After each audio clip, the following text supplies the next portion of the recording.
Congratulations, how's it feel?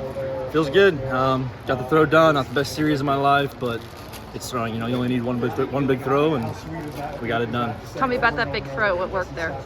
Just trusting the training. My training's the best it's ever been. I believe there's much more in there than 7950, but it's great that that's there. That's enough to win. And we've got 4 or 5 weeks to dial in for Paris to get that big throw out of there that I know that's in there. What's going well with your training? What do you feel? What have you been doing there? Yeah, just consistency. I was kind of always the guy getting injured, always doing too much, and so just really trusting my coach, trusting the people around me, doing the programming, getting my sleep right, and just consistency. There's power in being able to show up every day. And if you can compound the technique, compound your work without having to take breaks because you're injured, you can have special moments. Is that hard to, it almost sounds like slowing down a little bit. Yeah, for me it is. I love competing. I love getting out here and showing off the work that we're putting in. But I love training. Coach will tell you that. If I could take 3 years and just train, like COVID, dream year. I could go Hideaway and just train, not compete, and just get better. And so, yeah, just being able to level up the training is huge. And what are you being consistent on specifically? Is it technique? Is it strength? Is it a little bit of everything? Yeah, everything. Just nutrition, the recovery, my sleep. This is the cleanest my diet's ever been. Just each year I try and pick something and level it up. And so you go from, like, in college, I was never really in the training room, never really stretching. I was never really hurt either. I was young. And then now, the older I get, it's like, okay, let's get a little bit better mobility this year. Let's get a little bit better on the sleep this year. Let's get a little bit better on the nutrition. So everything's just leveling up. It's allowed me just to be more consistent. So this was nutrition year? This is a nutrition year and a sleep year, yeah. So what's your sleep? Well, I had bad sleep apnea. I was waking up like 26 times a night, or 26 times an hour during my sleep. So I pretty much wasn't sleeping. 26 times an hour? 26 times an hour, yeah. Because I'd wake up, I'd sleep for 8 or 9 hours, and I'd be like, God, I'm just like exhausted. I'd wake up, I'd be nauseous, I'd feel hungover essentially. And so last summer, right before World Championships, I got a sleep study done. And so after Worlds last year, I started using the CPAP, and all of a sudden I'm waking up like, gosh, I feel great, So just leveling that up, leveling nutrition up, my recovery goes up. So. And what about the nutrition? What have you changed there? Just talking with my nutritionist, dialing. I eat the same foods every day, same meals every day, at the same times every day. What do you eat? What's the plan? Yes. Breakfast is like 4 egg whites, 3 whole eggs, a bagel, almond butter. It was like 7 whole eggs, like cream cheese, the whole 9. And then, I was eating a lot of steak. I was eating a steak every night, eating ground beef every night.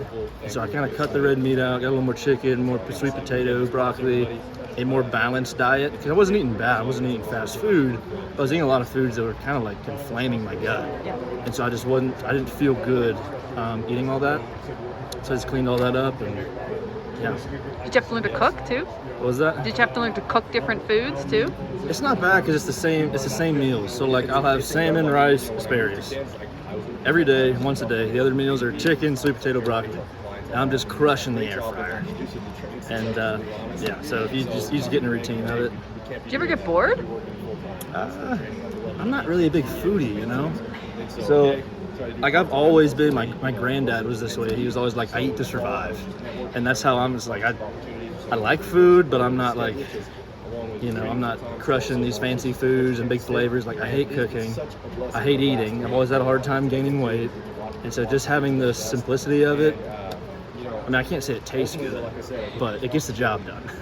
Will you miss your air fryer in Paris? What's funny is we're here, and this is not really bad, but I get an air fryer. I probably shouldn't say this, it's going to go all over the internet. I get an air fryer. I use it for this week, and probably tonight it may or may not go back to Target. So in Paris, there might be a similar situation of renting an air fryer. Daniel, besides all the hiccups with the injuries, did you feel confident going into trials this week? Absolutely, yeah. This is the best my training's ever been. The consistency's proven. 2022 is where I threw my PR of 80-18. I've eclipsed all those numbers in training, and not by a small margin, by a lot. And 7950 is a great throw on a day like today where there's a lot of pressure, but I know there's so much more in there. Training is honestly pretty close to that 79.50. So I know there's a huge throw in there. We've got 4 weeks to get it out. Was there a practice that like to indicate to you that like you were ready for trials? Honestly, it was probably in January, and I'm not a big practice guy. I don't throw super far in practice. I usually get like a 2 or 3 meter bump in practice. And I had one practice in my life where I threw over 77, and that was in 2022, the practice right before USA's where I threw 80.18.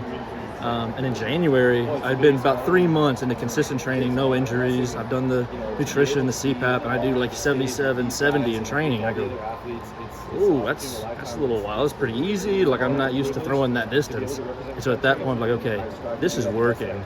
Let's make sure we can show up every day, not be overzealous, not be too eager in training and do too much. Let's make sure we can come back the next day and just keep compounding that technique. Congratulations. Appreciate it. Interesting competition out there, though. A lot of PBs, a lot of stuff going on over. What was it like out there? It was awesome. I mean, the energy's great. It's always fun throwing with these guys. We're all really good friends, and we're really intense competitors. And so we want each other to throw far. And I mean, Justin, PR in qualification. Jordan Geis, 76, opened up big. And so everybody, I mean, 74, I think, to make the final is. I mean, in 2012, I think 74 was like third. I think 2016, 74 was third. So we have 8 guys over 74 now. I think it's just a testament to U.S. hammer throwing in the direction we're headed. Absolutely. Dylan, do you have a day job, and so what is it? No, this is it. Okay. This is Sponsors? it. Some sponsors, funding through the foundation. Ken Flax is on the board with that. He's an 80.02 hammer thrower, I think 2-time Olympian. And so he really advocates for us, raises money, and so there's some awesome grants that he's been able to do so that we can focus on this. And so that's been a huge blessing, and all the work he's doing allows us to just go all in with hammer. So it's really changing the game. Do you? It seems like off throws, there's a number of world records that have been around since forever, like the Soviet days. Basically. Absolutely, yeah. Do you guys talk about that and how lofty those records are? Yeah, I mean it's like 1986 or something. 1980, I mean, 34-year-old record. There's a guy in Canada that's thrown 84 this year that's 2.5 meters away, and even that's a top 10 all-time mark. We haven't seen that in 20 years. I think it's possible to throw a world record. I think it's for sure possible to throw over 87. It's going to take the right guy. It's going to take the right training camp around him. It's going to take the consistency, but it's definitely possible. Do you feel like what's leading toward those marks? Because I think it's probably there's a broad like understanding that some of those marks were probably performance enhanced, right? And there's much better drug testing now. So what's helping guys get back to those incredible marks? I think it's just kind of this training and the knowledge. I mean, the stuff we know about training now and recovery is so different than, like as Rudy's come up, I'm thankful that I've came up and Alex have come up, like, as we're getting better, we're seeing that eighth place spot be 74, in 2020, 2021, 2016, 2012 Olympic trials, that 8th spot was not 74 meters. And so the bottom end is rising, which means the top end is going to keep getting pushed. So I think in the next few years, we're going to see some really special throwing.